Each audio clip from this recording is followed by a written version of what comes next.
আমরা মানুষের দাড়ি দেখে বিবেচনা করতে শুরু করেছি, আমরা মানুষের টুপি দেখে পছন্দ করতে শুরু করেছি, আমরা মানুষের জুব্বা দেখে পছন্দ করতে শুরু করেছি, আমরা মানুষের মসজিদ মাদ্রাসা বানানো থেকে পছন্দ করতে শুরু করেছি, আমরা মানুষের কোরআন তেলাওয়াত থেকে পছন্দ করতে শুরু করেছি, আমরা মানুষের তাবলীগ প্রচার থেকে পছন্দ করতে শুরু করেছি।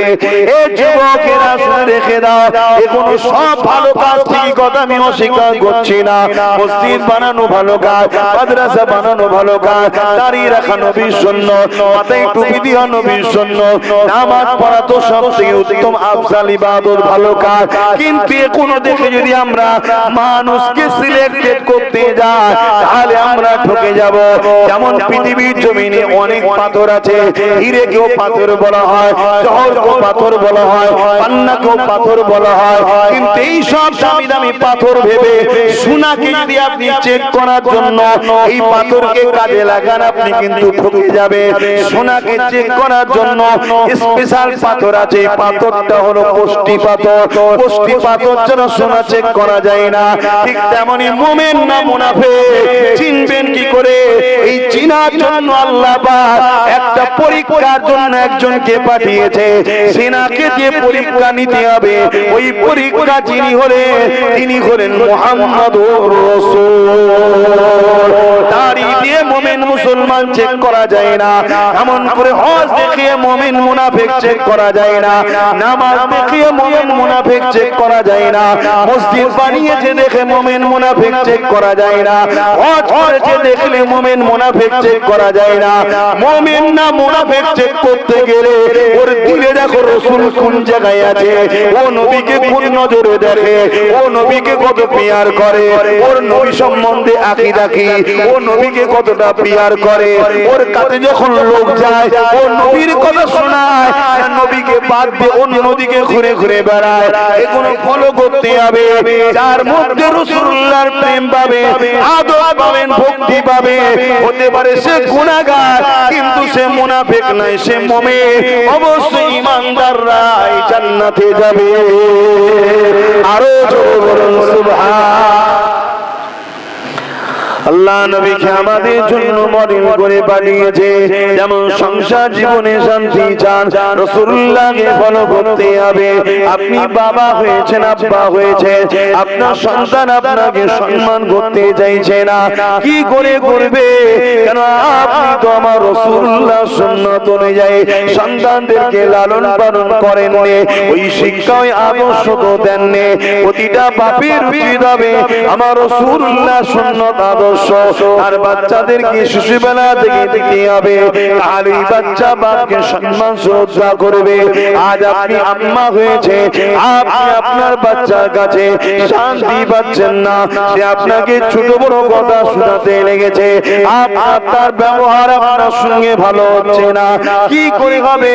কেন আপনি আপনার বাচ্চাকে নূর নবীর আদর্শ তো দিতে পারেননি। আপনার শখ ছিল ডাক্তার বানাবার, অসুবিধে ইসলামে নাই। আপনার সব বাচ্চাকে ডাক্তার বানাবার, ইসলামে অসুবিধে নাই, জায়েজ আছে। আপনার বাচ্চাকে নেতা লিডার বানাবার শখ, বানান, ইসলামে কোনো নিষেধ নাই, জায়েজ আছে।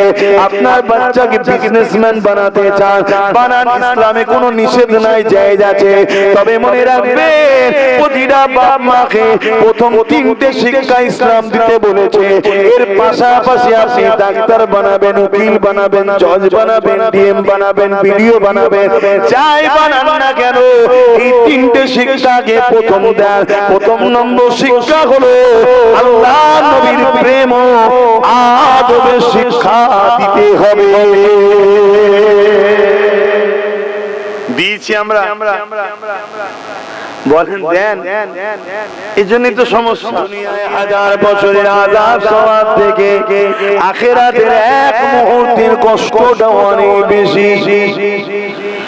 দুনিয়ায় হাজার বছর কষ্ট ভোগ করার থেকে আখিরাতের এক মুহূর্তের কষ্টটা অনেক বেশি কষ্ট। এই আল্লাহর কাছে আশা রাখি, আল্লাহ উঠতে বসতে চলতে ফিরতে দুনিয়ার লোভ লালসায় শয়তানি ধোঁকায় পড়ে কতটা না অন্যায় করে ফেলেছি।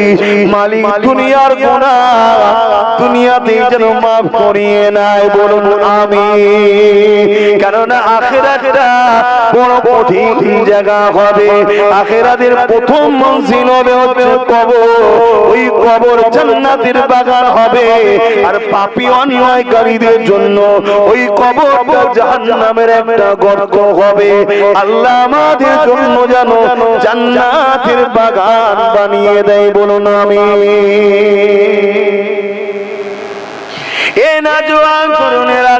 আমি যে কথা বলছিলাম, আমার রাসূলুল্লাহকে আমাদের মডেল হিসাবে মানতে হবে। আব্বাসকে ভালোবাসতে হয়, রাসূলুল্লাহর পক্ষে থাকলে ভালোবাসতে হবে। কোন মুফতি মাওলানাকে মহব্বত করতে হবে। কাকে করতে হবে? যে রাসূলুল্লাহর পক্ষে থাকবে। যে নবীর পক্ষে না থাকবে, সে পৃথিবীর যত বড় জায়গা থেকে পড়াশোনা করে আসুক না কেন, যত বড় স্কলার হোক না কেন, যত কোরআন হাদিস জ্ঞান থাকুক না কেন, তাকে সম্মান করা যাবে না। তাকে সম্মান করাটা হলো ইসলামের নজরে এটাও একটা অপরাধী অন্যায় কাজ। তো জালিমরা যতই চেষ্টা করুক না কেন, যুগে যুগে তারা পরাজিত হয়েছে, আজও হচ্ছে, কালো হবে, কোনোদিন কামিয়াবি হবে না।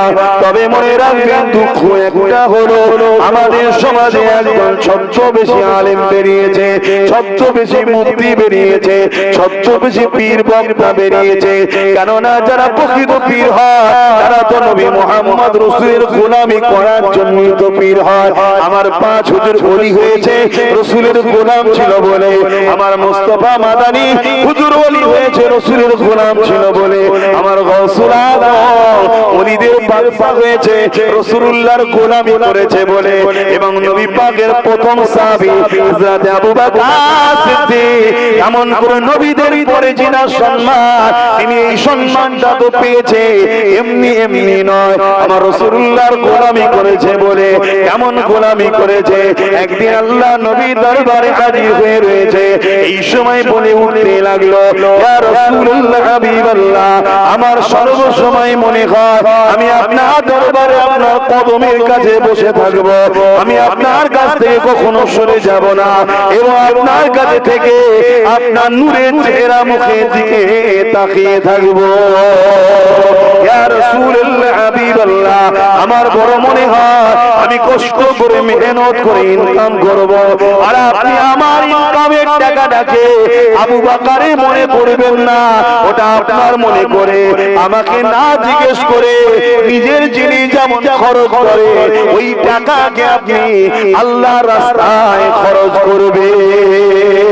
এ যুবকেরা, তরুণেরা, আল্লাহ নবী প্রায় সময় সাহাবাদেরকে বলতে, বাবারা মসজিদে নববী হবে অর্থ দাও, এমন করে ইসলামের পক্ষে মাল দাও, এমন করে জালিমদের মোকাবেলা করতে হবে মাল দাও। এইভাবে সাহাবা হুজুর দিগকে বলতে, সাহাবা হুজুররা নবী পাকের কদমে যার যা সমর্থ ছিল সেইভাবে মাল দিয়ে যেত। কিন্তু আবু বকর সিদ্দিক, আল্লাহ নবীর এই চাওয়াটাকে বড় কষ্ট লাগতো। আরে আমার নবী চাইছে কেন? তাই তিনি ঘরে এসে কাঁদতেন এবং নামাজের মুসল্লা বিছিয়ে হাত তুলে দোয়া চাইতেন। আম্মা জান আয়েশা বলে, আমি নিজে চোখে দেখেছি, নিজের কানে শুনেছি, আমার আব্বা আবু বকর সিদ্দিকের চোখ দিয়ে পানি বেরিয়ে বেরিয়ে দাড়ি দিয়ে গড়িয়ে গড়িয়ে জুব্বায় পড়তে লেগেছে, আর জবান দিয়ে বলতে লেগেছে, আমার মালিক আল্লাহ কোরআনে এমন একটা আয়াত নাজিল করে দেন, জিবরাইলকে পাঠিয়ে এমন একটা ওহী পাঠিয়ে দেন, ওই আয়াতটা এরকম হবে, হে মুমিন মুমিনারা, তোমাদের ধন দৌলত তোমাদের নয়, ওটা হলো রাসূলুল্লাহ। রাসূল যখন খুশি যার থেকে নিয়ে খরচ করবে, কারো কাছে চাইতে লাগবে না, আমি আবু বকর বড় খুশি হব। এইভাবে দোয়া করতে লেগেছে, প্রতিদিন এইভাবে কাঁদতে লাগে।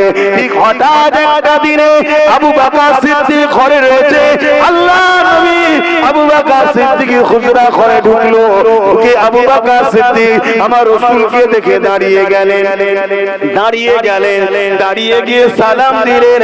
আল্লাহ নবী জবাব দিলেন, জবাব দিবার পরে নবী আমার কোনো কথা না বলে আবু বকর যেখানে ধন দৌলত রাখতো সেই ধন দৌলত খাজানা ভান্ডারে গিয়ে সেখানে ডাইরেক্ট গিয়ে নবী আমার হাত দিয়ে যতটা তিনার পছন্দ প্রয়োজন অর্থাৎ নিজের টাকা যেভাবে আমরা নিই ওইভাবে নিলেন, নিয়ে রাসূল আমার চলে যেতে লাগলেন। একবার আবু বকরকে বলেনি, আবু বকর এই টাকা নিচ্ছি, এই আশরাফি নিচ্ছি, এইদের মোহর নিচ্ছি, মোহর নিচ্ছি, কিছুই বলেন, এখানে খরচ হবে তাও বলেনি, সোজা নিয়ে চলে গেলেন। আবু বকর সিদ্দিক দাঁড়িয়ে দাঁড়িয়ে দেখতে লাগলো। কিছুক্ষণ পরে নবী আমার এসে আবু বকরের দিকে মুচকি হেসে একটা কথা বলেছিল, আবু বকর নামাজের মুসল্লায় বসে চোখের পানি ফেলা দোয়া আল্লাহ দরবারে কবুল হয়ে গেছে। আরো জোরে বলুন সুবহান। নওজোয়ান তরুণেরা আবার ফিরে আসে, আমার নবী পাকের গোলাম হয়ে যায়, আমার নবী পাককে প্রিয় করে। যতদিন দুনিয়া জমিনে বাঁচবে একটা জিনিস হৃদয়ের মধ্যে গেঁথে রাখ, আল্লাহ বাকি জীবনটা আমি প্রতিজ্ঞা করলাম আমি আপনার নবীর গোলাম হয়ে থাকবো। এই জিন্দেগিটাকে রাসূলুল্লাহ দ্বীনের জন্য পাহারাদার হিসাবে করে দেবো। আমি আমার হাত দ্বারা, কথা দ্বারা, আমার সহযোগিতা দ্বারা কোনো দিনের জন্য ইসলামের ক্ষতি করব না, এবং যারা ক্ষতি করে তাদেরকে শক্তিশালী করে তুলব না, তাদেরকে সহযোগিতা করব না। এই অঙ্গীকারবদ্ধ হয়, কেন আমার নবী পাক এই পৃথিবী জমিনে ইনসাফ প্রতিষ্ঠিত করেছে, ইনসানিয়ত প্রতিষ্ঠিত করেছে, মানবতা প্রতিষ্ঠিত করেছে, নারীদের হক দিয়েছে, এতিমের হক দিয়েছে, বিধবার মর্যাদা দিয়েছে। এক আল্লাহ মানুষের হৃদয়ে ভরে দিয়েছে, এমনি এমনি হয়ে যায়নি গো। আল্লাহ নবীকে অনেক কষ্ট করতে হয়েছে, এমনও দিন গেছে আল্লাহ নবী সিজদায় পড়েছে, ওই সিজদায় পড়ার পরে এই সময় দেখা যায় মক্কার জালিম অত্যাচারীরা যারা আমার আল্লাহ পাকের বিরুদ্ধে ছিল, এমন করে 360টা নকল খোদা তৈরি করেছিল, তারা আমার রাসূলুল্লাহর পিঠেতে 75 বার ধুলিকে চাপিয়ে দিয়েছে। নবী আমার সিজদায় পড়েছে, কষ্ট করতে লেগেছে, সুবহান রাব্বিল আলা, সুবহান রাব্বিল আলা তাসবিহ পড়তে লেগেছে। নবী পাকের কলিজার টুকরি হযরতে খাতুনে জান্নাত ছোট ছোট দুটো হাত দিয়ে, ছোট ছোট দুটো পা দিয়ে হেঁটে হেঁটে, তখন তিনি শিশু ছিলেন, ছোট ছিলেন, খাতুনে জান্নাত প্রত্যেকটা নারীদের জান্নাতি যিনি সরদারিনী হবে। আপনাদের কাছে একটা আলোচনা করি, শিক্ষা নেন। আল্লাহ নবী একদিন রাস্তা দিয়ে যায়, অপর দিক থেকে আবু জেহেল আসতে লেগেছে। আবু জেহেল কে ছিল? আবু জেহেল ছিল মক্কার একজন শাসক, ক্ষমতাশালী লোক। মক্কার বুকে সে জুলুম করত, অত্যাচার করত, সন্ত্রাসী করত, নারীদের উপরে অত্যাচার করত, গরিব মানুষদের ঘরে কৃতদাস দাসী বানাতো, তাদের উপরে জুলুম অত্যাচার করত। আল্লাহ নবী সর্বসময় অত্যাচারীদের বিরোধী করেছে, মুজলুমের সাথ দিয়েছে নবী আমার। তাই তুমি যদি নবীর উম্মত হও, তোমাকেও যতদিন বাঁচবে তোমার কাতারটা যেন জালিমের বিরোধী হয়, মুজলুমের যেন সাথে হয়। যদি তোমার জালিম নেতা হয় তারও বিরুদ্ধে তোমায় থাকতে হবে। তোমার জালিমের পাশে যদি পুলিশ থাকে তাও তোমাকে ভয় করলে হবে না, তোমাকে মুজলুমের সাথ দিতে হবে, হকের সাথ দিতে হবে, ন্যায়ের সাথ দিতে হবে, গরিবের সাথ দিতে হবে, জালিমের সাথ দেওয়া যাবে না। আল্লাহ নবী, নবী দয়ার নবীকে আবু জেহেল হাত মুঠো করে দেখায় আর বলে, বলো তো মুহাম্মদ আমার হাতের মধ্যে কি রয়েছে? এই ওয়াকিয়া সবাই জানে, কিন্তু শিক্ষা শিক্ষাটা কেন ভুলে যায়? আবু জেহেল বলতে লেগেছে, মুহাম্মদ বলো তো দেখি আমার হাতের মুঠের মধ্যে কি রয়েছে? আল্লাহ নবী নূহ নবী দয়ার নবী বললে, তোমার হাতের মধ্যে যেটা রয়েছে সে যদি বলে আমি কে, তাহলে কি তুমি মেনে নেবে? আবু জেহেল অবাক হয়ে গেল, কি করে বলতে পারবে? মুহাম্মদ প্রশ্নটাকে আরো জটিল করে দিল। আল্লাহ নবীকে বলল, হ্যাঁ বলো তো দেখি বলো। ওই সময় নবী পাক আবু জেহেল হাতের দিকে তাজ্জুব ভয়েস দিল। সঙ্গে সঙ্গে আবু জেহেলের হাতের ভেতর থেকে ওই পাথর ছিল একটা ছোট টুকরো। সবাই জানেন না জানেন না, কিন্তু আমি এটা বোঝাতে চাইছি ওই পাথরের টুকরোটা কার হাতে ছিল? জোরে বলো, কার কবজার মধ্যে ছিল? কার দখলের মধ্যে ছিল? ওই পাথরের উপরে হুকুমত তখন কার ছিল? কেন আবু জেহেলের দখলে, আবু জেহেলের কবজায়, আবু জেহেলের হাতের মুঠোর মধ্যে আবু জেহেল কে ছিল? বড় শাসক ছিল, জুলুম ছিল। আবু জেহেলের অনেক বাহিনী ছিল, ফোর্স ছিল, কিন্তু আমার রাসূলুল্লাহ একা রয়েছে। পাথরটা একবারও দেখেনি আমি কার হাতে রয়েছি, কার কবজার মধ্যে আছি, কে আমাকে দখল করে রেখেছে, সে কত বড় পাওয়ারফুল একবারও দেখেনি।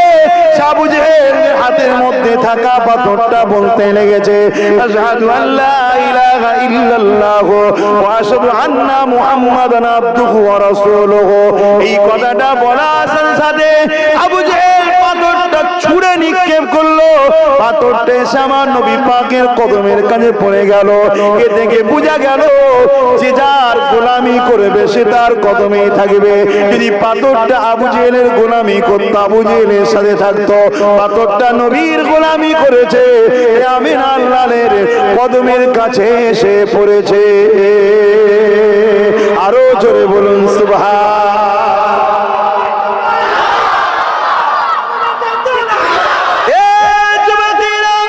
এখানে আমি একটা কথা আপনাদের শিখাবার জন্য বলছি, মন দিয়ে শুনবেন, এদিকে শুনছেন তো নাকি? আবু জেহেল পাথরটা তার হাতের মধ্যে রেখেছিল। ওই পাথরকে জানা হলো, পাথর রে তোর কি একবার ভয় করলি না? তুই আবু জেহেলের হাতে রয়েছিস।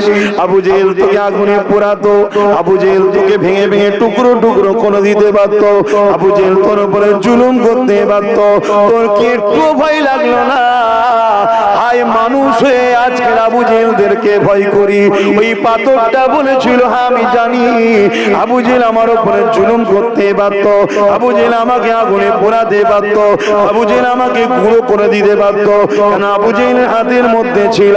কিন্তু যেখানে মুহাম্মদ রাসূলের ইজ্জতের ব্যাপার এসে গেছে, ওখানে আমি আমার কষ্টের কথা মনে করিনি। আমার কার হাতের মধ্যে আছে সে আমায় কি করবে ওটা মনে করিনি। আমি নিজেকে কুরবান করে দিয়ে মুহাম্মদ রাসূলের ইজ্জতের দিকে আগে খেয়াল করেছি। আরো জোরে বলুন সুবহান। আসেন মুসলমান ঘরে ছেলে মেয়েরা, তরুণেরা, এই দুনিয়ার জমিনে কত বড় বড় শাসক এসেছিল। একজন শাসকের নাম বলি শোনেন, যার নাম হলো চেঙ্গিস খান। সে বলেছিল পৃথিবী থেকে ইসলাম ও ইসলামের অনুসারীদের মিটিয়ে দেবো। এই যুবকেরা অনেক হত্যা চালিয়েছে, অনেক জুলুম করেছে, অনেক মানুষকে হত্যা করেছে, মানুষের মাথার খুলি দিয়ে বিনার তৈরি করে দিয়েছে। তারপরে হালাকু খান বলে একটা রাজা এসেছিল, মঙ্গল ছিল তারা। এই পৃথিবীর জমিন থেকে ইসলামকে মিটাবার অনেক চেষ্টা তারা করেছে, কিন্তু শুনে রেখে দেন হালাকু খান এত মেরেছিল, তোমার আমার পূর্বপুরুষদের মাথারই খুলি দিয়ে বড় বড় মিনার আর প্রাসাদ বানিয়েছে। এমন করে নদীগুলোকে, দাজলা নদীর পানিকে লাল হয়ে গেছে রক্তেতে। তথাপি হালাকু খান, চেঙ্গিস খান মিটে গেছে, তাদের নাম নিশানা কিছু না। কিন্তু আল্লাহ তোমাকে আমাকে আজও 200 কোটি বানিয়ে রেখেছে। আরো জোরে বলুন সুবহান। আমরা হলো আশরাফুল মাখলুকাত। পাহাড়ের থেকে দামি আমরা, সাগরের থেকে দামি আমরা, সূর্যের থেকে দামি দামি আমরা, চাঁদের থেকে দামি আমরা, হাত্তাকে ফারিস্তাদের থেকে মানুষকে আল্লাহ দামি বানিয়েছে, শ্রেষ্ঠ মখলুকাত বানিয়েছে। আল্লাহ যারা মানুষ কাউকে ভয় করবে না, এটাই আমার আল্লাহ পাক জানিয়েছে। আর যারা আল্লাহকে ভয় করে, সূরা রহমানের মধ্যে আল্লাহ জানাচ্ছে ওয়ালিমান খাফা মাকাম রাব্বিহি জান্নাতা, যারা আমাকে ভয় করে আমি আল্লাহ তাদের জন্য দুটো জান্নাত রেখেছি। আর আমাকে ছেড়ে দিয়ে গায়রুল্লাহকে যারা ভয় করে তাদের মধ্যে ঈমান বড় দুর্বল হয়ে যায়, তাদের ঈমান শরীর থেকে বেরিয়ে চলে যায়। এই আল্লাহ ছাড়া অন্য কাউকে ভয় করবেন না। এই যুবকেরা, আল্লাহ নবী জানিয়েছে এমন একটা দিন আসবে যেমন একটা খাবারের প্লেটের উপরে ক্ষুধার্ত পশুগুলো ঝাঁপিয়ে পড়ে, আমার উম্মতের উপরে চারিদিক থেকে জালিমরা ঝাঁপিয়ে পড়বে। সাহাবা হুজুররা বলতে লাগলেন ইয়া রাসূলুল্লাহ হাবিবাল্লাহ, সেদিন কি আমার ভাইদের সংখ্যা না কম হবে? আল্লাহ নবী বললেন না, কম হবে না। তাহলে হুজুর তাদের উপরে কেন ঝাঁপিয়ে পড়বে? কি কারণে তাদের উপরে এত জুলুম হবে?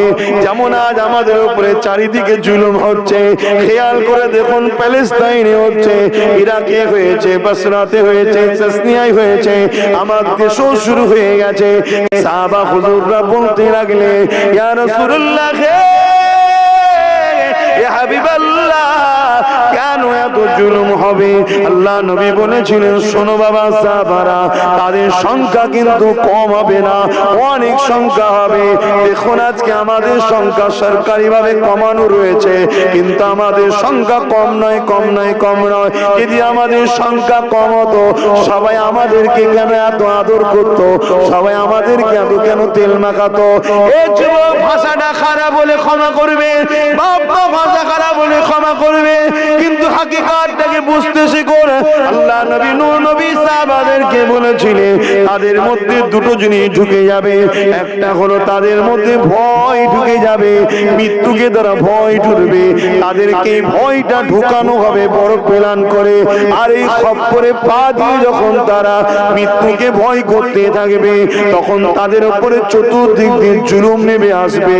তাহলে আমরা ততদিন পর্যন্ত ইজ্জতের সঙ্গে মাথা তুলে বাঁচবো, ততদিন পর্যন্ত একমাত্র ভয় আল্লাহকে করব, অন্য কাউকে ভয় করব না।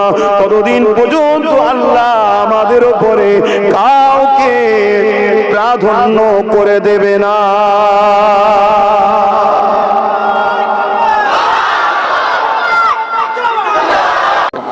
তিনি যেভাবে জীবন যাপন করেছেন, তিনি যেভাবে সংসার করেছেন, তিনি যেভাবে রাষ্ট্র চালিয়েছেন, তিনি যেভাবে ব্যবসা বাণিজ্য কারবার করতে বলেছেন, তিনি যেভাবে আল্লাহ পাকের দাসত্ব করেছেন, হুবহু তিনাকে অনুসরণ করে করতে হবে। কেননা নবী পাক তোমার আমার জন্য মডেল। লাকাদ কানা লাকুম ফি রাসূলিল্লাহি উসওয়াতুন হাসানা। অন্য কারো অনুসরণ করলে চলবে না। আমার নবী পাক যেভাবে নামাজ পড়েছে ওইভাবে পড়তে হবে, আমার নবী পাক যেভাবে রোজা রেখেছে ওইভাবে রাখতে হবে, আমার নবী পাক যেভাবে হজ করেছে ওইভাবে করতে হবে। এক কথায় আমার নবী যেভাবে আল্লাহর দাসত্ব করেছে ওইভাবে দাসত্ব করতে হবে। আমার নবী যেভাবে সংসার করেছে ওইভাবে তোমাকে আমাকে স্বামী স্ত্রী সম্পর্ক রাখতে হবে। আম্মা জানরা বলেন আল্লাহ নবী কোনদিন আমাদেরকে রাগ দূরের কথা বড় বড় চোখ বার করে আমাদের দিকে তাকায় না। আমরা রক্তে গোশতে মানুষ, কখনো হয়তো রাগ করে ফেলি, কিন্তু মনে রাখবেন আল্লাহ নবী বলেছেন স্ত্রীরা তোমাদের গোলাম নয়। আল্লাহ নবী যেভাবে কারবার ব্যবসা বাণিজ্য করতে বলেছেন ওইভাবে তোমাকে আমাকে করতে হবে। আল্লাহ নবী যেভাবে রাষ্ট্র চালিয়েছেন, রাজনীতি করতে বলেছেন, ওইভাবে তোমাকে আমাকে করতে হবে। দুনিয়ার কাউকে অনুসরণ করে চলবে না। আপনি পৃথিবীর যেখানেই থাকেন না কেন, আমার আপনার জন্য একমাত্র মডেল হলো মুহাম্মাদুর রাসূল।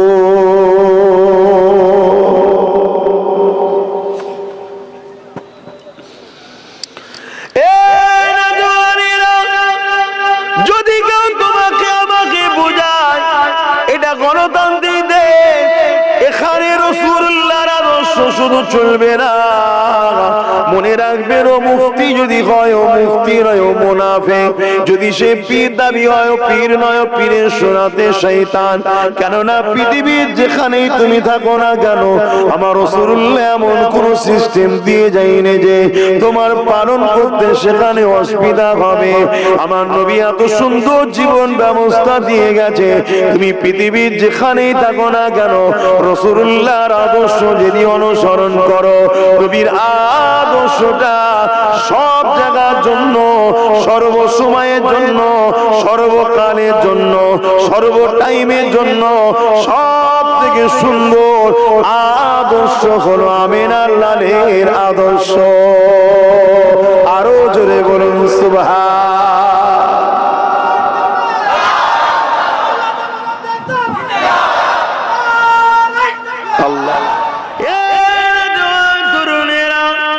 সমস্ত নবীদের সুলতান হলো হযরত নূর নবী মুহাম্মদ নবী সাল্লাল্লাহু আলাইহি ওয়াসাল্লাম। তিনারি আওলাদ, তিনারি নসল, তিনারি খানদান। আর সুলতানে বাগদাদ হযরত গরিবে নওয়াজ হযরত আমল করে আব্দুল কাদের জিলানী আল বাগদাদি, তিনি সমস্ত ওলিদের সুলতান।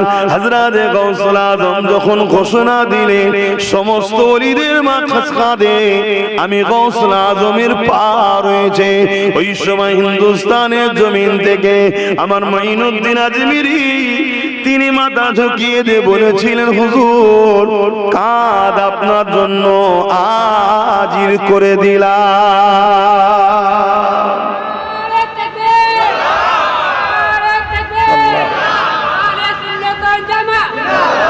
তাহলে হুজুর যদি বলেন যে আপনার কদম আমার কাঁধে, তাহলে আমাদের কি করতে হবে? ওনার দরবারে আল্লাহ নিয়ে গিয়েছিলেন, কি শাহী দরবার। তা আমি হুজুরের দরবারে জালি ধরে বলে এসেছি, হুজুর আপনার কদম আমার শুধু কাঁধে নয়, আমার মাথাতেও থাক, আপনি আমাকে ওলি করে দেন। এখন দুনিয়ার মৌলানা বলবে যে ওলি বানাবে তো আল্লাহ। আরে আল্লাহ যদি বানাবে তো কোনো পাঠিয়েছে কেন? কথা বুঝছেন না? বোঝেন না, ভুল বুঝবেন না। বেশক বানাবার মালিক আল্লাহ, কিন্তু এদেরকে তো বানাবার দায়িত্ব দিয়েছে যে যারাই আসবে তাদেরকে ওলি বানিয়ে দিবি। জোরে বলুন সুবহানাল্লাহ। এই পাওয়ারটা কে দিয়েছে? আল্লাহ দিয়েছে।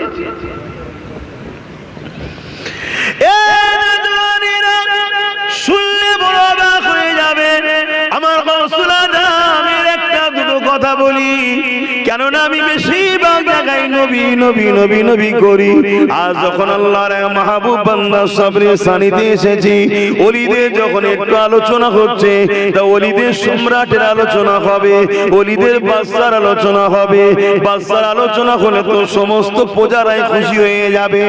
এ যুবকেরা, তরুণেরা, আল্লাহর ওলি হযরতে গাউসুল আজম পীরানে বিদস্তগীর মাইনুদ্দিন আব্দুল কাদের জিলানী আল বাগদাদি হুজুরের দরবারে যত গরীব মানুষ আসুক না কেন, কেউ কখনো লঙ্গর খানা দেয়, খানা না খেয়ে যায় না। হুজুর মেহমানদারি করতে, কেন নবী আমার জানিয়েছে সব থেকে উত্তম কাজ হলো খানা খাওয়ানো, মানুষকে খাওয়ানো। সেই নবীর ঘরের সন্তান এ আদর্শ রেখে দিয়ে গেছে, আজও চলতে লেগেছে। সেই খানা আমিও নিজে খেয়ে এসেছি, লঙ্গর খানার খানা। এ যুবকেরা, তরুণেরা, আল্লাহর ওলি দরবারে যেতে এমন সময় একদিন ডাকাত চোর সে চিন্তা করলো গৌসুল আজমের দরবারে অনেক লোক যায়, সেখান থেকে খানা খাওয়ানো হয়, নিশ্চয়ই ওখানে অনেক মালপত্র রয়েছে, আজ আমি ওখানে ডাকাতি করব, চুরি করব। আল্লাহর গৌসুল আজম দোয়া করতে লেগেছে, আল্লাহ সবার জন্য ওলিরা দোয়া করে, ওলিরা সবার জন্য দোয়া করে। এই দোয়া করতে করতে করতে হঠাৎ করে ওই লোকের কথা মনে পড়ে যায় যে মসজিদের বাইরে বসে রয়েছে, যে কিনা চুরি করতে এসেছিল, যাকে কিনা খাদিমরা বড় ধুলাইও দিয়েছে। হঠাৎ করে মনে পড়ে গেছে, আল্লাহ হে আল্লাহ, আজ আপনার আব্দুল কাদেরের দরবারে এসেছিল, ও আল্লাহ যদি এই চোরটা অন্য কোন ধনীর বাড়ি যেত, অনেক কিছু সামান পেত, চুরি করে নিয়ে যেত। মালিক আমার দরবারে এসেছে আর খালি হাতে ফিরে যাবে, এটা কেমন করে হয়? আল্লাহ আমি আব্দুল কাদের দোয়া চাই, ও দুনিয়া নিতে এসেছিল, তুমি ওকে আখিরাতের সম্মান, সামিয়ানা আখিরাতের সম্পদ তুমি তাকে দিয়ে দাও। এই যুবকেরা, তরুণেরা, ঠিক এমন সময় কথা হতে লেগেছে হযরত খিজির আলাইহিস সালাম। জানেন আপনারা, তিনি এসে হাজির হয়ে সালাম দিলেন। সালাম দেওয়ার পরে বলতে লেগেছেন, হুজুর অমুক এলাকার কুতুব গত রাত্রে মারা গেছে হুজুর, এই কুতুবকে সিলেক্টেড করতে হবে। কুতুব আপনারা বুঝেন কি জানি না, মনে রাখবেন শহর টিকে আছে কুতুবদের ওসিলায়। 40 জন এমন কুতুব দুনিয়া আছে যাদের একজন যদি ইন্তেকাল হয়ে যায়, সঙ্গে সঙ্গে এই ঘাটতিটাকে পূরণ করা হয়। যদি ওই ঘাটতি না পূরণ হয়, এই জমিনকে আল্লাহ রাখবে না। আল্লাহ পাক 40 জন কুতুবের বরকতে দুনিয়া এখনো রেখেছে। এই যুবকেরা, তরুণেরা, হযরত গৌসুল আজমকে যখন বলল কোন জায়গা থেকে, অমুক এলাকা থেকে, আর ওই চোরের বাড়ি ছিল ওই এলাকায়, হযরত খিজা সাল্লাম বলতে লেগেছে, হুজুর এই কুতুব লাগবে ওই জায়গাতে। আরে আমার গৌসুল আজম বললেন, চিন্তা করো না, ওই বাইরে একজন বসে আছে, ওকে নিয়ে যাও, আমি ওকে কুতুব বানিয়ে দিলাম।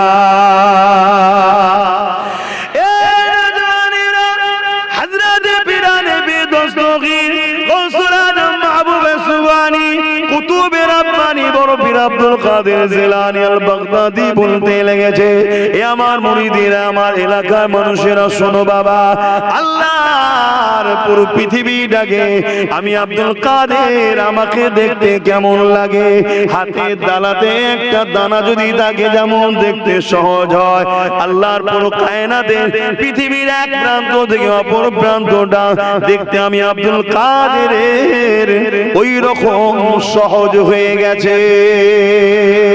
এ যুবকেরা, তরুণেরা, বাবেরা, তুমি আমি দেখতে পাই না বলে অস্বীকার করলে হবে না। এই বিষয়ের একটা জনের কথা বলে দিয়ে যান, সুলতান হিন্দ গরিবে নওয়াজ খাজা মুঈনুদ্দিন আজমিরি, জিনাকে আতায়ে রাসূল বলা হয়। এই হিন্দুস্তানকে নবী তিনাকে দান করে দিয়েছে। মনে রাখবেন, অনেকে বলে তুই এখানে থাকবি, তুই ওখানে চলে যাবি, এই কায়নাত কারো বাপের সম্পদ নয়, এই জমিন আসমান একমাত্র আল্লাহ। এখানে কে কোথায় থাকবে, কে কি খাবে, সবকিছু আল্লাহ ফয়সালা করে, কেউ কারো খায় না, সবাই একমাত্র মালিক আল্লাহ পাকের রিজিক খায়। আমার গৌসুল আজম, আমাদের সুলতান গরিবে নওয়াজ খাজা মুঈনুদ্দিন আজমি রাহমাতুল্লাহ আলাইহি, তিনি এমন করে পীরের সোহবত ধরলেন। ওনার পীর হযরত সৈয়দ উসমান হারুনি রাহমাহুল্লাহ হুজুরের সোহবতে বসলেন। বসার পরে জিকির আজকার সবক নিয়ে আমল করতে লাগলেন। কিছুদিন জিকির করার পর ওনার মুর্শিদ কিবলা হযরত সৈয়দ উসমান হারুনি গরিবে নওয়াজকে ডেকে একদিন বলতে লাগলেন, বাবা মুঈনুদ্দিন, একবার তুমি আমার সোহবতে বসো বাবা। একেবারে কাছে ডেকে নিলেন, যেমন ছাত্র আর উস্তাদের সম্পর্ক। আমরা বাচ্চাদেরকে কোরআন শেখাতে নিয়ে যায়, ওই বাচ্চা যখন কোরআনকে মুখস্থ করতে লাগে, উস্তাদ যখন তিনি সবকটাকে শোনে, বাবা ছেলে কাছে আসো, বাবা কাছে ডেকে লায়, উস্তাদের সামনে সবক শোনাতে থাকে হাফেজ সাহেব। এই যুবকেরা, এটাও যেমন একটা ইলম, ইলমে মারিফাত, ওটা একটা এলেম, ওই এলেমের জন্য উস্তাদ ধরতে হয়। এখানে যেমন হাফেজ সাহেব হুজুরকে ধরেছেন, ওখানে তেমন আল্লাহ পাকের পেয়ারা বান্দা ওলি বান্দাদের ধরতে হয়। তাই হযরতে গরিবে নওয়াজকে তিনার মুর্শিদ কেবলা বললে, বাবা তুমি আমার কাছে বসে একটুখানি সবকটা শোনাও বাবা, যে জিকির দিয়েছিলাম বাবা। গরিবে নওয়াজ জিকির করতে শুরু করলে, কিছুক্ষণ জিকির করার পর হযরতে মুসইয়্যিদ উসমান আরুনি বলতে লাগলে, বাবা তুমি জমিনের দিকে একবার তাকাও বাবা। হযরতে গরিবে নওয়াজ জমিনের দিকে তাকিয়ে আল্লাহু আকবার বলে চিৎকার দিয়ে উঠলে, ওনার মুর্শিদ কিবলা জিজ্ঞাসা করলেন, কি দেখলে বাবা? হযরতে সৈয়দ উসমান আরুনিকে আমার গরিবে নওয়াজ বলতে লেগেছে, হুজুর সাতম জমিনের নিচে পর্যন্ত আল্লাহ পাক আমাকে দেখাতে লেগেছে। আরো জোরে বলুন সুবহানাল্লাহ।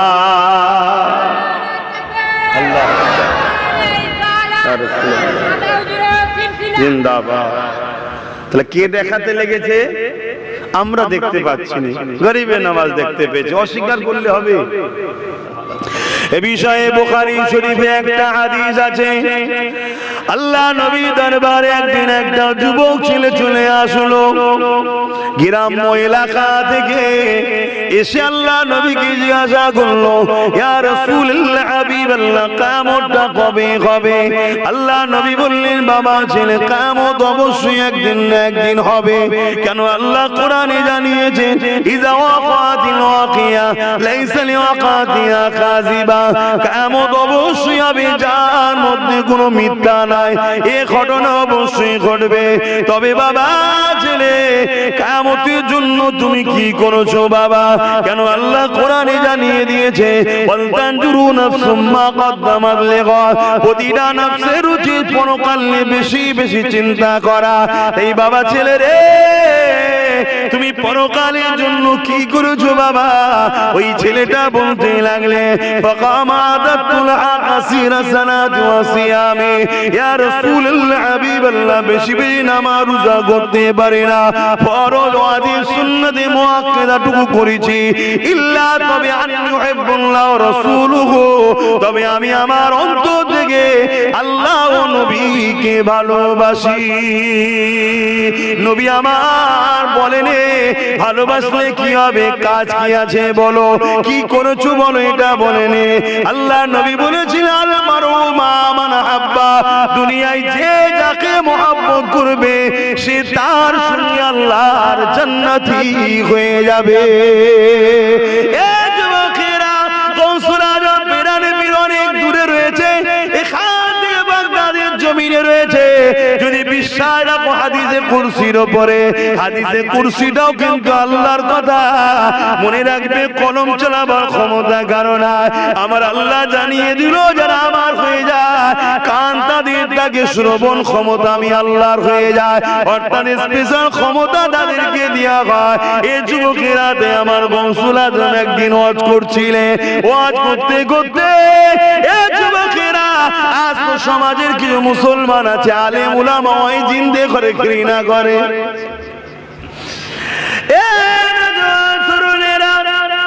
হযরতে গৌসুল আজম বড় পীর হুজুর আমার সেই জমানা সব থেকে বড় আলেম ছিলেন, তিনি সেই জমানা সব থেকে বড় মুফতি ছিলেন। সেই জমানায় তেনার মতো অত বড় আলেম পৃথিবীর জমিনে ছিল না, সেই জমানায় ওনার বড় অত বড় মুফতি পৃথিবীর জমিনে ছিল না। আল্লাহ পাক তেনাকে এত বড় সম্মানিত ইজ্জত দান করেছে। এই যুবকেরা, তিনি প্রথম জীবনে যখন দিনের কোন মেসেজ মানুষকে শোনাচ্ছে না, ওয়াজ করছে না, নসিহত করছে না, আল্লাহ নবী একদিন খবে দেখলেন, আল্লাহ নবীকে খবে দেখলেন, নবী পাক খবের মধ্যে বলতে লেগেছে, বাবা ছেলে তুমি কেন ওয়াজ করো না, নসিহত আমার বাণী কেন মানুষকে শোনাও না? ওই সময় গৌসুল আজম বলেছিল, হুজুর আমি কিভাবে বয়ান করব, আমার কথা কে বা শুনবে? হযরতে গৌসুল আজম আল্লাহ নবী বলেছিলেন, বাবা ছেলে তুমি গালটা হা করো বাবা। যখন গালটা হা করে, আল্লাহ নবী নিজের মুখ থেকে সাত সাত পাক নিজের জবান মুবারকে লাহাতুতু মুবারক আমার গৌসুল আজমের জবানে দিয়ে দিয়েছিলেন। হুজুর আমার ওয়াজ করতে শুরু করলেন, ওয়াজ করতে করতে সেই সময়ের কথা বলছে, একজন দুজন তিনজন না ৬০-৭০ হাজার করে মানুষ হুজুরের ওয়াজ শোনার জন্য হাজির হতো সেই সময়। তখন এত ঘন বস্তিই নয়। এই যুবকেরা শুধু শুনতে আসতো না, হুজুর যখন ওয়াজ করতে করতে এমন জাজবায় হালত হয়ে যেত, ওয়াজ শেষ হয়ে যেত, সবাই উঠতো, কিন্তু প্রতিটা মাহফিলে ৪ জন ৫ জন ৬ জন ৭ জন পর্যন্ত আরো বেশি মানুষের লাশকে তুলে নিয়ে যেতে হতো। অর্থাৎ হুজুরের ওয়াজ শুনে তারা দিবানা ফানা হয়ে আল্লাহর ইশকে ইন্তিকালও হয়ে যেত। এত জবানে তাসির ছিল। এই যুবকের একদিনের কথা শুনে রেখে দেন, হযরতে পীরানে পীর দস্তগীর বড় পীর শাহ হুজুরের সাহেব যারা, তিনিও আলেম হয়েছেন, তিনি শিক্ষা অর্জন করেছে, তিনি বাপের সঙ্গে মাহফিলে এসেছে, ওয়াজ করতে শুরু করেছে, অনেক কিছু দলিল আদাল্লে দিয়ে ওয়াজ করতে লেগেছে। মানুষ কিন্তু এদিক ওদিক মন করে রেখেছে, কখন আমাদের বড় পীর খিতাব করবে, কখন আমাদের বড় পীর আলোচনা করবে, অপেক্ষায় রয়েছে। ছেলে অমন করেও সন্তান ওয়াজ করে নেবে যায়। আমাদের বড় পীর হুজুর কেবলা যখন উঠলেন, উঠে বলতে লেগেছিলেন, বাবারা আমি রোজা রেখেছিলাম বাবা, আর সামান্য দুধ ছিল, দুধটা বিড়ালে খেয়ে নিয়েছে। এইটুকু কথা শুনে পুরো মজলিস কাঁদতে লেগেছে। ছেলে অবাক হয়ে গেছে, আব্বাকে জিজ্ঞাসা করে, আব্বা আমি এত কোরআন হাদিস সুন্নাতের দলিল দিয়ে ওয়াজ করি, মানুষ এদিক ওদিক সম্মান করছিল, আর আপনি শুধু এই কথাটা বললেন বাবারা রোজা রেখেছিলাম আর বিড়ালে দুধটা খেয়ে নিয়েছে, মানুষ পাগলের নাই কাঁদছে। ওই সময় বললেন, বাবা শোনো শোনো, দিলকে আল্লাহ ও রাসূলের জন্য লাগাও, অর্থাৎ ইলমে মারিফাতের ইলম অর্জন করো, জাহিরি করেছো, এবারে বাতিনি করো, দেখবে তখন তোমার জবানে তাসির হবে, ওই তাসিরে মানুষ তোমার কথাই দিবানা হয়ে যাবে। আল্লাহ, আমি আমার কথা বলছি, আমার ছোট হুজুর পীর কে লজ করতেন না, শুধু বলতেন বাবারা, মানুষ হাউমাউ করে উঠতো। আর আমরা কত ওয়াজ করছি, এই এখানে ঘুরছে, ওখানে গল্প করছে, এই হচ্ছে কেন? ইলমে মারিফাতের জগৎ থেকে আমরা অনেক দূরে সরে গেছি। আর যদিও বা চেষ্টা করছি জেকে রাজগার করার, জেকে রাজগারে করে যেটা মূল জিনিস ইলমে মারিফাতের, মুখকে খাদ্যকে হিফাজত করতে হবে, হিফাজত করতে পারছি না। এখানে যে খেয়ে ফেলছি, ওর বাড়ি যে খেয়ে ফেলছি, রাস্তায় দাঁড়িয়ে খেয়ে ফেলছি, পেটের জ্বালা। কথা কিছু বুঝছেন না? ওলি হওয়া এত সহজ নয় বাপ। ওলি যদি হতে নাও পারি, ওলিদের দুশ্মন হবেন না, বন্ধু হবে। আজ ভালো লাগছে আমার তরুলপুরের যুবক ছেলেরা, একদম নিউ জেনারেশন যারা, তারা যে আজকে আমার চাচা জানকে ভালোবেসে তেনার স্মৃতিতে এই দোয়ার মাহফিল করছে, এটা একটা ভালোবাসারই নমুনা। এটা ভালোবাসার টান না, কে কার জন্য করে বলেন না, এটা প্রেমেরই নিদর্শন। আল্লাহ নবী বললেন, কিয়ামতের দিনে যে যাকে ভালোবাসে তার সঙ্গে উঠবে। এক সাহাবী উঠে দাঁড়িয়ে বললেন, ইয়া রাসূলুল্লাহ, হাবিবাল্লাহ, ধরুন দুনিয়া জমিনে আমি একজনকে ভালোবাসি, তিনি অনেক দূরের, তিনি আমাকে কখনো দেখেন, আমি তেনাকে কখনো দেখিনি, কিন্তু ভালোবাসি, তিনের সাথে কিয়ামতের দিনকে একসাথে দেখা হবে। আমার রাসূলুল্লাহ জানিয়ে দিন, এ আমার সাহাবার উম্মতদের জানিয়ে দাও, কিয়ামতের দিনে আল্লাহ পাক সেই বান্দার সঙ্গে তোমার পরিচয় করিয়ে দেবে। এই যুবকেরা, যেমন আমি আমার কথা বলি, আমি আমার গৌসুল আজমকে প্যার করি, ভালোবাসি, চোখের পানি ছেড়ে দিয়ে হুজুরের রওজায় দাঁড়িয়ে দাঁড়িয়ে বলেছি, হুজুর জীবনে আর আসতে পারবো কি জানি না, তবে আপনার মুরিদের খাতায় আমার নাম তোকে একধারে লিখে রাখবেন, কিয়ামতের দিনে যেন আপনার সাথে আমার হাসর নাসরটা হতে পারে। এটা প্রেমের মামলা, দিনের মামলা, ফতোয়া যেন দেবে না। যার ফতোয়া দিতে ইচ্ছা যায় দাও, কিন্তু মনে রাখবে বেশি ফতোয়া দিয়ে দিই তার সব শেষ করে ফেললে। এই যুবকেরা, তরুণেরা, এখানে অনেক মানুষ আছে সুলতানহীনকে ভালোবাসে, জীবনে দেখে রে কিয়ামতের দিন আল্লাহ বলবে মঈনুদ্দিন আজমিরি রে তোমাকে এমন মানুষটা প্যার করেছিল, তাদেরকে এক কাতারে আল্লাহ দাঁড় করাবে। এই ওলি আল্লাহদেরকে মহব্বত করো, ভালোবাসো, প্যার করো। কিয়ামতের দিনে জান্নাতীরা জাহান্নামে, জান্নাতীরা জান্নাতে চলে যাবে, জাহান্নামীরা জাহান্নামে চলে যাবে, কিন্তু আল্লাহ পাকের একদল বান্দারা দাঁড়িয়ে রয়ে যাবে। আল্লাহ কোরআনে জানাচ্ছে আমার প্রিয় বান্দা যারা, তারা আমি আল্লাহ, আমাকে যারা অন্য কাউকে ভয় করে না। ভুল আমাকে বুঝবেন না, এসেছি পেটের জ্বালাতে নয়, মনে রেখে দেবেন আল্লাহ আমাকে এমন একটা ঘরে জন্ম দিয়েছে, প্রতিদিন যদি ঘর থেকে বাইরেটা বেরিয়ে বসি, নিজের খানকায় শুধু বসে থাকবো দরবারে, মাসটা গেলে যত কমই হোক 2 থেকে 3 লক্ষ টাকা আল্লাহ দেবে। সেই ঘরের ছেলে পেটের জ্বালায় 80 টাকা 11টা কি 11:30টায় বেরিয়েছি, তাহলে খাই কখন? বলুন আপনারা খান কখন? একটা দিক করে, আর আমি তখন কোথায়? রাস্তায়। পেটের জ্বালা ধরেছে নাকি?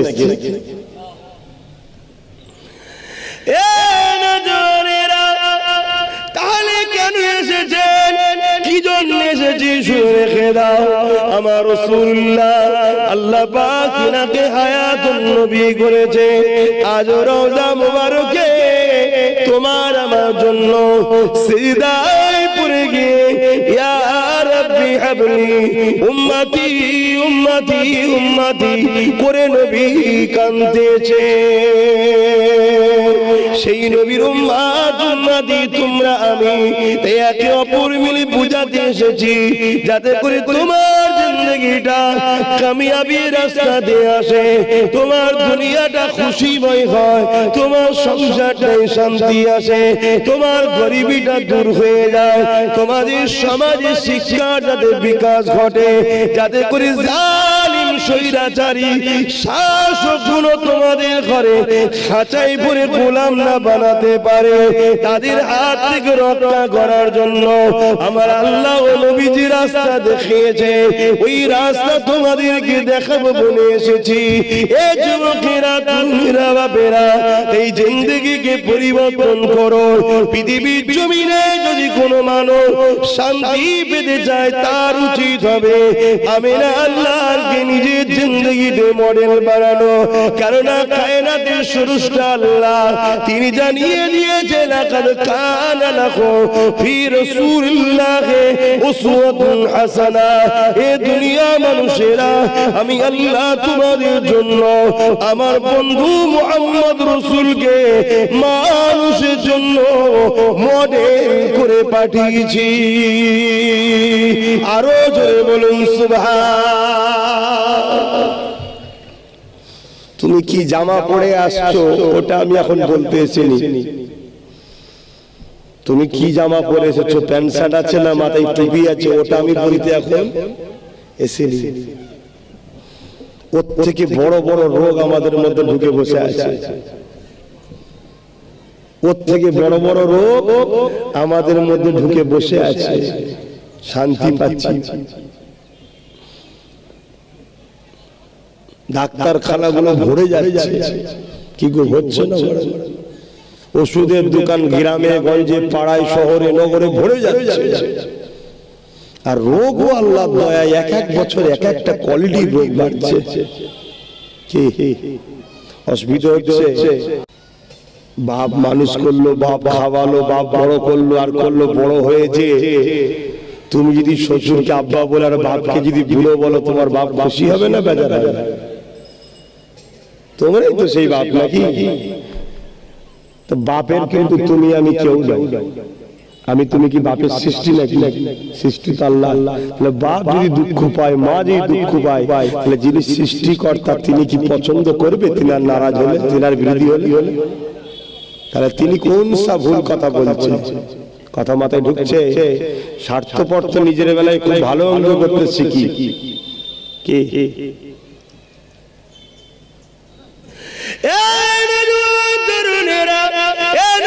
পাকের প্রেমিকেরা সারা জীবনটা নবী আমার তোমার আমার জন্য কেঁদেছে, আজও রওজা মুবারকে কাঁদতেছে।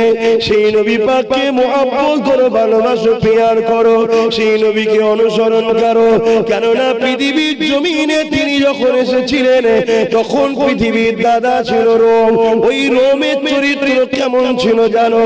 ওই রোমে যারা শাসক ছিল, ওই রোমে যারা ক্ষমতাশালী ছিল, ওই রোমের যারা অর্থশালী পুঁজিবাদী ছিল, তারা বড় বড় স্টেডিয়াম তৈরি করে গরিবের ঘরে ছেলেদের ঘরে ওই গ্যালারির মধ্যে লাগিয়ে দিয়ে সেখানে বাঘ ছেড়ে দিত। আর গরিবের ছেলেগুলো জানকে বাঁচাবার জন্য বাঘের সাথে বাধ্য হয়ে লড়তো। কতক্ষণ টিকে থাকবে লড়াইয়ে? টিকে থাকতে পারত না। গরিবের ছেলেগুলো বাঘের থাবাতে মারা যেত, তারা শেষ হয়ে যেত। আর সভ্যতার নামে অসভ্যতা গুলো তারা বসে বসে হাততালি দিয়ে মজা নিত। এই ছিল পৃথিবীর দাদাদের চরিত্র। এ যুবকেরা, এ নবী পাকের প্রেমিকেরা, তুমি আজ আমার নবী থেকে দূরে সরে যাচ্ছ, কেননা তুমি ধর্মকে সহজে পেয়েছো। তোমার বাপ ছিল নবীর গোলাম, তোমার মা ছিল নবীর গোলাম, তোমার দাদা দাদি মুহাম্মদ রাসূলের প্রেমিক ছিল, তাই সহজে পেয়েছো। তাই তোমার আমার কাছে দিন ইসলামের গুরুত্ব কমছে। কিন্তু মনে রেখে দিও, আজকে তারিখে গুগলে সার্চ করো, পৃথিবীতে সব থেকে যে যে দেশে ইসলাম দ্রুত বাড়ছে সেই দেশগুলোর নামের তালিকার মধ্যে তিনটে দেশের নাম সবার উপরে রয়েছে। শুনে রেখে দাও, নাম্বার 1 হলো ব্রিটেন, নাম্বার 2 হলো আমেরিকা, নাম্বার 3 হলো ফ্রান্স। এই পৃথিবীতে তিনটে দেশে সব থেকে দ্রুত নবী মুহাম্মাদের প্রেমিক বেড়ে যাচ্ছে। আরো জোরে বলুন সুবহান।